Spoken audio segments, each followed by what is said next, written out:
Okay, so as we start, I want to start with the Ukrainian national anthem. Oops, kind of move it back a little bit. The Ukrainian national anthem in English. So just listen to this.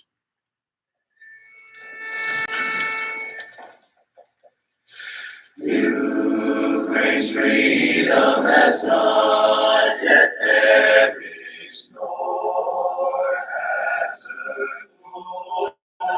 glory upon us, fellow Ukrainians. They shall smile once more. We'll talk in just a moment. Don't leave. Our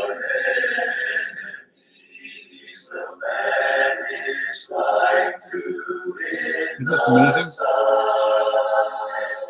Shall we too shall brothers in a free land of our own. Okay, so let me tell you what they just said before you decide that you don't want to be here and hear this, because I saw people check in and check out real quick while I was playing. The lyrics of the Ukrainian national anthem are absolutely amazing. It starts off with the line, "The glory and freedom," or "Ukraine has not yet perished." What a great first line. Then, "Luck will smile on us, brother Ukrainians. Our enemies will die as the dew does the sunshine. And we two brothers will live happily in our land." The next line is, "We will not spare either our souls or our bodies to get freedom." And then finally, "And we will prove that we are brothers of Kazakh kin." I think that's really interesting, and I think it's fascinating that I've met Ukrainians before, and they have generally had this like very proud to be a Ukrainian disposition that I never understood until this war, and now I get it.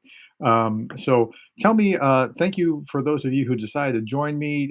Tell me who's here and where you're from, and we'll answer some questions in a little bit. I was just watching some news cycle about about the referendums going on and what's going on there, and I'm happy to answer whatever questions anyone might have. But just drop into the chat and tell me who you are, where you're from. What you've done, as long as you love me. I'm just kidding. Just tell me what questions you might have, and I'll start answering these. And people will drop in and out of the chat over time. So, but I just wanted to start with that. And apparently, some people didn't like the singing because they came in and left real quick. But that's all right. I think it's the glory or the freedom of Ukraine has not yet perished is a great start to a national anthem. Okay, so I will wait on you. As I do wait on you, I'm going to try to update on what I have seen over this past week. This past week has been one of the most remarkable weeks of the entire time that we have been watching what's going on in Ukraine. Putin's speech the other day, the same day that Putin was giving his speech in the UN, you'd also see speeches by Biden in the UN and Zelensky in the UN. And Putin's speech was like, almost an admission of defeat. Like it was not going well, and so because it wasn't going well, these are the things that we have to account for, and we have to mobilize or partially mobilize. And I want to thank. Let me see if I can find this guy's email. Somebody emailed me. His name is Andrew Stetham. He said, "Hey, I thought this might be of interest to you." It was in the comment section of a video, and it was a comment that said, "The beauty of the quote partial motivation is that it leaves a doorway to the 'it won't affect me' mentality so prevalent here. The state can then count on the usual Russian apathy." Nice touch, Vlad. Well played. And I thought, you know what? There's something right about that. Like that was a very clever move on Putin's part to say this is partial mobilization, because then he can account for that or allow that. Um, so they partially mobilized 300,000. That's nothing to turn your nose at. I've seen people say, "Well, that's not going to be a thing." It's not in the short term. In the longer term, it's going to be a bigger thing. It's going to be you can't just ignore 300,000, even if they're poorly trained and even if you have better weapons. But at least that won't really have any impact, at least until Thanksgiving, maybe probably more like Christmas or the New Year is when that's going to have some kind of an effect. So he's giving his speech that day. At the same time, you're seeing a speech by Biden, condemning it in the UN, and you're seeing a speech by Zelensky where he's laying out his what is necessary for peace, and he gave 5 conditions, but it was basically security, one, punishment, two, security, and then we have to persevere through this and not let this happen again. He said security in a couple of different ways, like our border security, the security for our people. But yeah, I put yourself in Zelensky's shoes. I can't have peace without these kind of conditions, including punishment. And so we're at loggerheads, and it will be solved on the battlefield.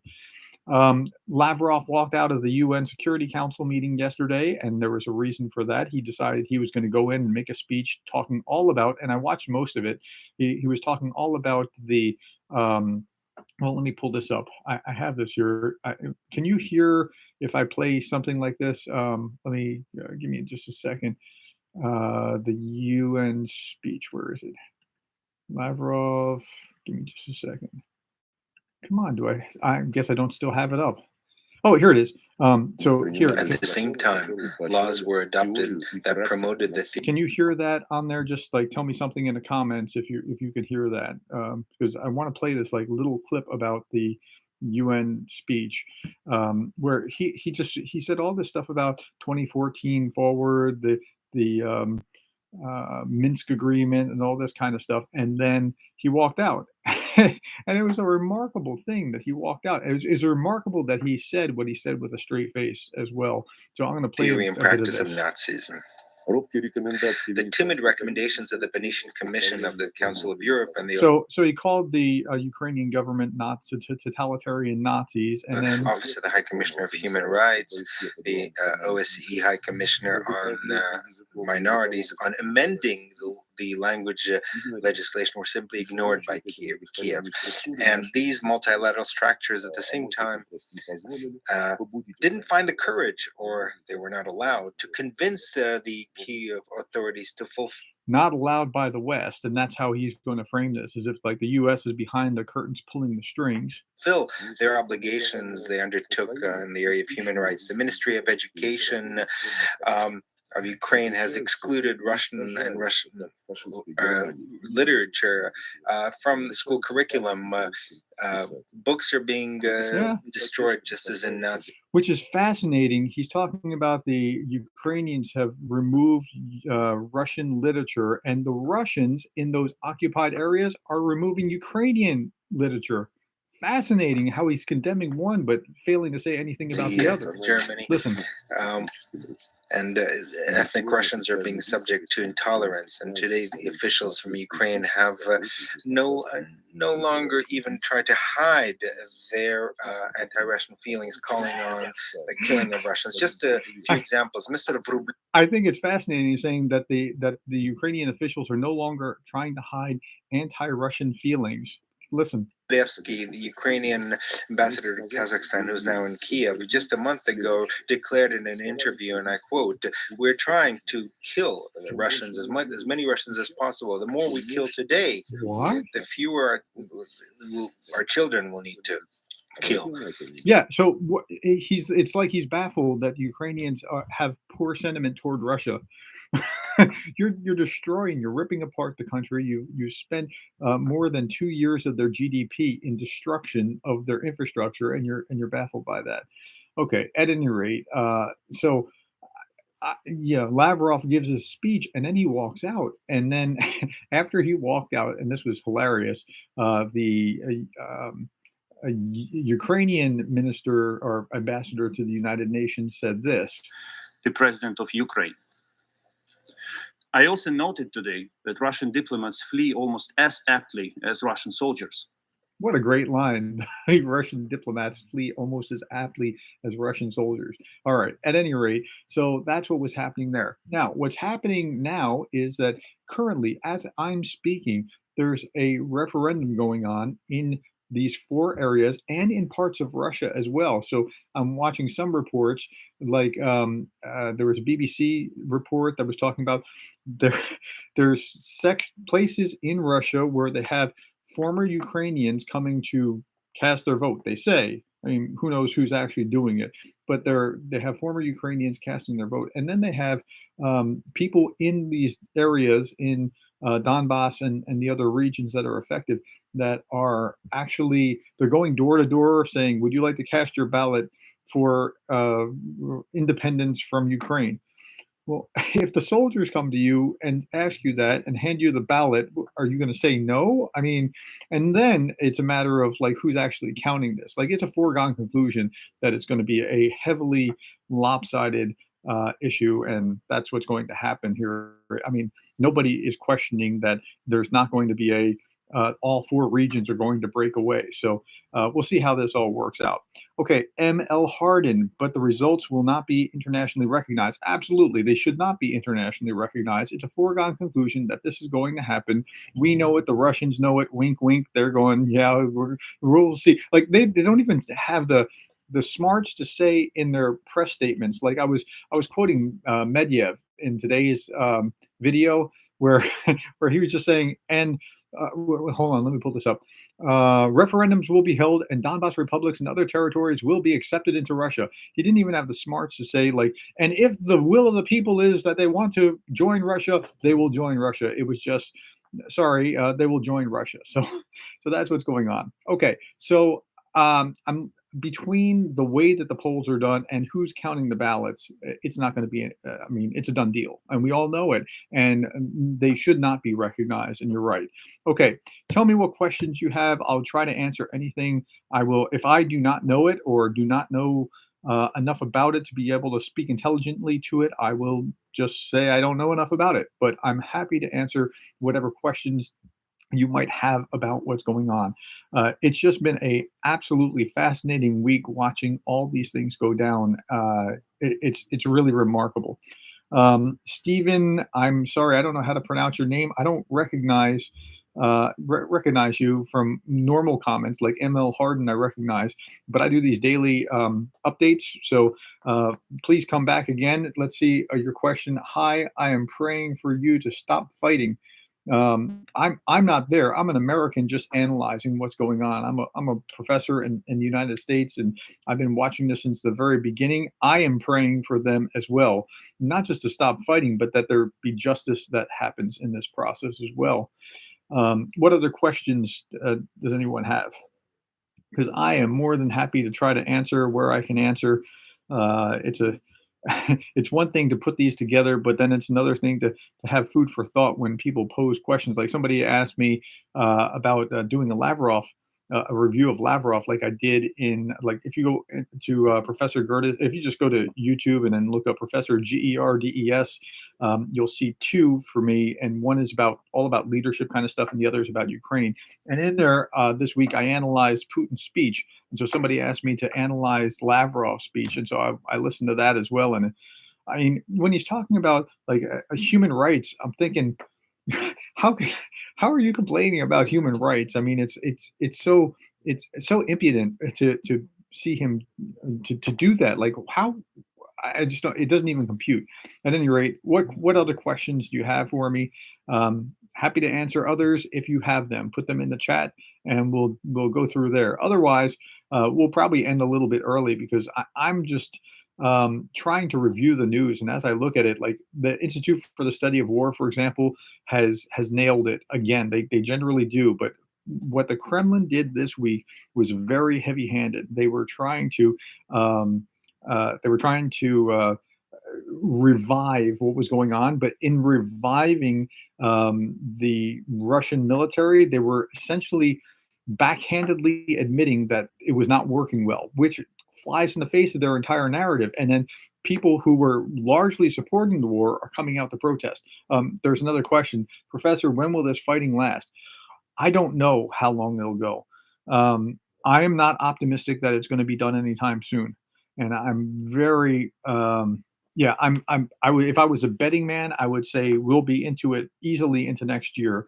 I don't know how much longer after that, and that depends on a lot of variables. But I don't think it'll be over in 2022. And I hate to say that, but that is my studied opinion. I think this is going to go on for a while.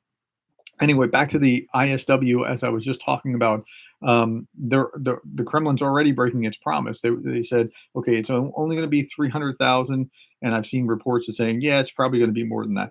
It's and again, 300,000 is not nothing to turn your nose at, but they're not going to have good fighting capability until some time after training or experience.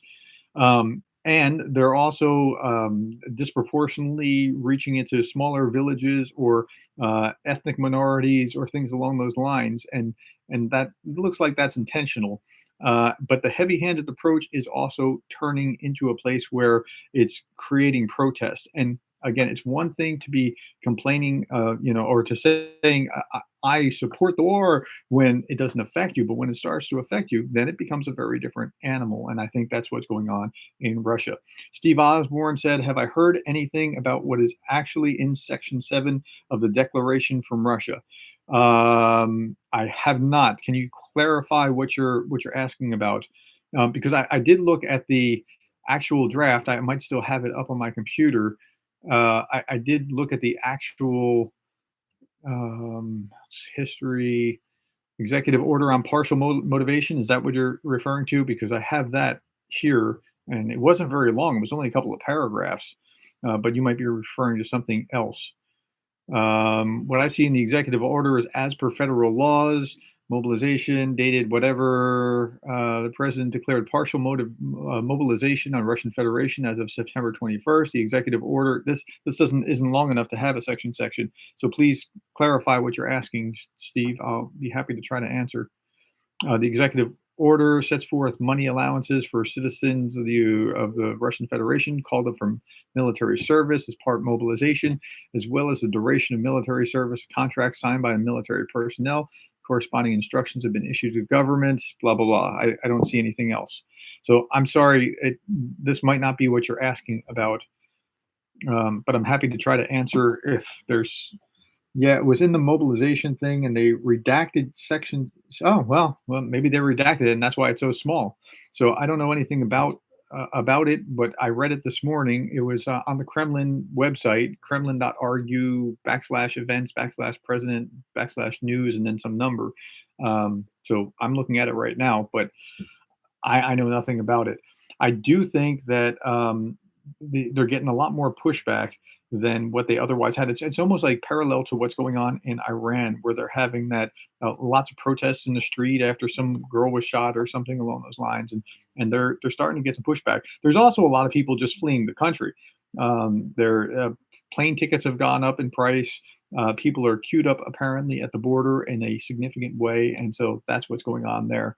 But yeah, that's the news. And Zelensky's, doing his best to fuel the fire. He's in his speech last night saying 55,000 Russian soldiers died these 6 months of war. Do you want more? No, then protest, fight back, run away, or surrender to the Ukrainian army.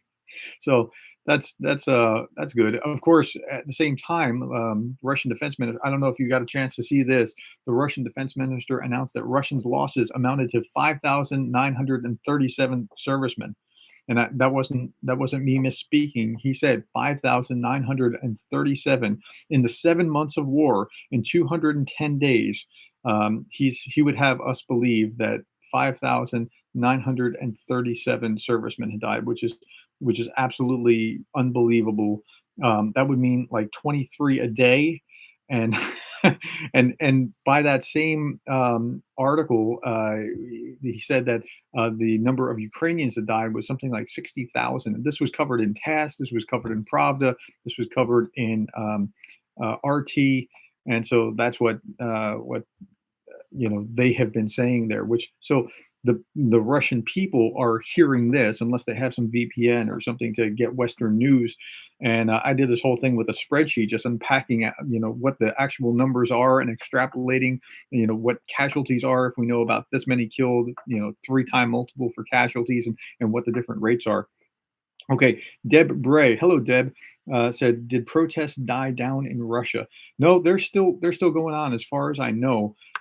It's just that the bigger story right now is the referendums themselves starting to take place, and the way that they're doing the referendums. It's like, so, I have a PhD, and if I was warning a friend of mine yesterday who is working on her PhD. Like she asked me if I saw anything in her questions that were at all off. I said, yeah, this one little bit is a little bit off. I didn't know if you meant this or that. Oh, well, I'll change it. I said, whoa, don't change anything. You can corrupt the data. So just don't even change the way the question is worded because that could throw everything off. And I'm talking about one word. These guys are talking about elections where you go door to door to ask them, do you want to vote to join Russia? Like that's not intimidating, right? Like you're going to get that. Or there's no oversight looking over to make sure it's a free and fair election. So nobody's going to believe that that's a legitimate thing. Okay, Sir Godst. That would make their army even more incompetent if they were losing now with such losses. Uh, yeah, I mean, so the 300,000 that are coming in are supposed to be reservists. So maybe some of them have training, but I think for the most part, what you're going to see is that there's going to be a lot of people that are just going to be slaughtered unnecessarily because they won't have adequate training and they won't be able to sustain against what is now a pretty veteran army in the Ukrainian army, let alone they're getting better and better weapons. So as time goes on, Russia's going to have uh, more soldiers, but the Ukrainians are also getting better weapons at the same time. I think I skipped one. Is America offering any humanitarian aid? Yeah, there's a lot of humanitarian aid pouring in from all the West, including America. There's what you see in the paper is much more about weapons being so the government is offering both humanitarian aid and weapons, but the emphasis is on weapons. And then there's a lot of private sector support. Like in all my videos, if you go to YouTube and look at my videos, all my videos have like a link to Samaritan's Purse, and there's tons of nonprofits that are pouring aid and assistance into the country. Okay, let me see. The protest what do I teach, by the way? Yeah, so my PhD is in organizational leadership. I have an MBA, a master's in public policy as well. So I find this kind of thing fascinating. And then my PhD is in organizational leadership. And so I teach leadership, management, power and influence, all those kind of leadership development, all those kind of fun courses. And so I tend to see all this through a lens of leadership of like who's doing what and why. Like Zelensky, I give him crazy high marks for leadership. And Putin, he's getting what you would expect a dictator to get. Like either if he's right, he can make things go faster. But if he's wrong, he can make things go faster off a cliff. And I think he's kind of doing that in some ways. So that's just the way that works. Okay, so does Russia give you the heebie-jeebies while you sleep? Then I am. What's the word? I'm disappointed that as an American, I was hopeful after the breakup of the Soviet Union in the early '90s that Russia would like become part of like what the West is as a democratic institution, and they have the veneer of that, but I think they're far more totalitarian in action, and they have become more totalitarian by law since the war began. Like, I mean, people protest and can get years. There was somebody who held a blank sign at a protest and was arrested for it. I mean, yeah, it's not where it should be going, and I'm nervous about them. I'm not so nervous about nuclear war. I think Putin was saber rattling about nuclear war, but I don't see us going down that path. It would be a lot different now. So one of the articles that I saw this morning was about China, and if you go back a week and you look at what the Chinese did, it was like if you're Putin, you've got to be angry. Like they didn't back him like he wanted them to back him. Like China. Putin needs China in order to back their play if they're going to turn this into a bigger thing beyond just Ukraine. Like if they're going to really supercharge it. And the Chinese don't want any part of that. They want to keep their relations with Putin. They want to trade more. They want their cheap oil. but they do not want Western sanctions because that would tube their economy. Some countries are disproportionately like that. Like the Germans are disproportionately reliant on exports. The Chinese are even worse than the Germans in reliance on exports, and so they don't want to do that. But they are trying to thread a needle, and the Chinese are going to be the big winners when this is all over because Russia's stature will have gone down simultaneously. While China hasn't risen exactly, it looks like it has risen because of Russian stature going down. Um, Okay. I was always shocked at the path that they chose. Yeah, me too. I mean, I think that it was a terrible idea for them to go down this path. And it was incremental because it actually looked like for a while there, like they were actually going to join the West and try to be democratic. But there's something in the Russian psyche that's different. Well, let me explain what I mean. There's something in the Ukrainian psyche that's very different than the Russian psyche. It's just they're different. Like I started this off with the Ukrainian national anthem. I was playing that, and I apparently lost a few people very early on by playing the Ukrainian national anthem. And the lyrics of the Ukrainian national anthem are absolutely amazing. It says that Ukraine has not yet perished. That's the first line. Luck will smile on us, brother Ukrainians. Our enemies will die as the dew does the sunshine, and we two brothers will live happily in our land, and we will not spare either our souls or bodies to gain freedom. Like, what a great line. And there's something really like Ukraine is really actually profoundly democratic in orientation. Now they have corruption, that there's no question about what's going on there. And you look at like indexes like Heritage or the Amnesty International, or whatever, you still see, and I hate to even invoke Amnesty International after that hit piece that they did, but you look at indexes and there is corruption, but they're weeding it out and they're becoming more.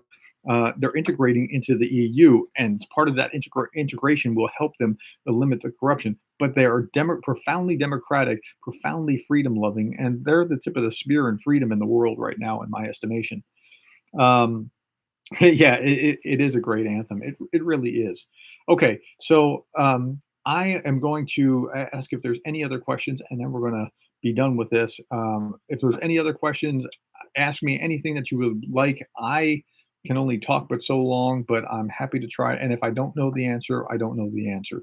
So I'll give you one more minute, and let me see if I can pull this thing up.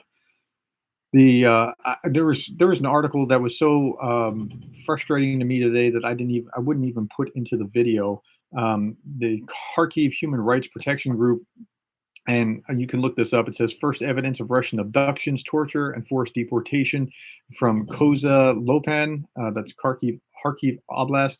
So it started off the article saying every populated area in Ukraine, which has been liberated after Russian occupation, has tales to tell of brutality, torture, and disappearances. Every area, right? And you're going to find a whole lot more. There's going to be multiple additional buchas before this is all done as they liberate more ground. But they explained like how some of the torture went down in ways that it wasn't even fit for a YouTube video. So I'm not going to do that. I just made the decision. I wasn't going to talk through that, but please look at that. Okay, keep the volume up on my videos, please. Yeah, my early videos or my videos now, are they okay with the volume? Because my early videos were apparently way too quiet. And so at first nobody's watching. I'm doing the exact same thing I'm doing now. And I think I'm providing good content, but like I'd get like one person watching, 3 people, 0 people, whatever. And so after a while, people started telling me, hey, put the video up better, but they're dropping lower again. Okay, I will make sure that I keep the volume up. I've turned it to the max. Part of the problem is that I have the microphone like out of shot, out of view most of the time, and I've always thought it was weird or presumptuous when people had microphones like right here. Like, who do you think you are? Maybe that's just me, man. That's a problem. So I try to have it like right here, so I have it as close as possible, and I try to keep the sound good. Thank you for letting me know about the volume. I really do appreciate it. Okay, last questions. Going once, going twice. If you have a question, just pop anything in there, or we'll be done in just a moment. Going once, going twice, going 3 times. Okay, sold. Oh, whoop, something just popped out. It's normal to see videos, to see a microphones. Yes, I know. I know it's normal to see videos like that, but I don't know. Maybe it's just old school. I'm almost 50, so I don't know. It just feels weird to me. Okay. Anyway, thank you for your time and your interest. And I know it's kind of weird. Thank you for your time and interest. Go back if you want to know about like I was just talking about who was it? The Minister of Defense talking about the number of servicemen that the Russians say have died. They claim 5,937 total Russian killed in the war. Go back into on YouTube on my site. You'll see that there's one video on there. Let me see if I can see which one it is that tells you, I actually created a spreadsheet. It is how many dead Russians I did yesterday, and it shows you here's the American estimate and the multiple, and here's what it actually probably looks like. Here's the British estimate and the multiple, and here's what it looks like. Here is the Russian estimate and their estimate of how many dead Ukrainians, which is 10 times. Here's the Ukrainian estimate. It is actually, it's remarkably and I just like look at it. You decide that for yourself, but 5,900 and change is not the right answer. I'm pretty confident of that. All right. Steve Slava Ukrainian. Can I say that as an American? I'm not. I mean, I don't want to like say something I'm not supposed to be able to say, but I'm all for the sentiment. But okay, yes, they have lost that many just to drinking accidents. Yeah, they may have. The morale is in the toilet, so they might have lost that many just to drinking accidents. All right, thank you for your time, folks. And when I do this again, I'll try to make sure that I have advance notice so that you all are aware. And thank you for caring about what's going on in Ukraine. I really appreciate that. I'm trying to do my part. I'm sure others are trying to help in their ways, and this is just my way of contributing to the effort. Thank you.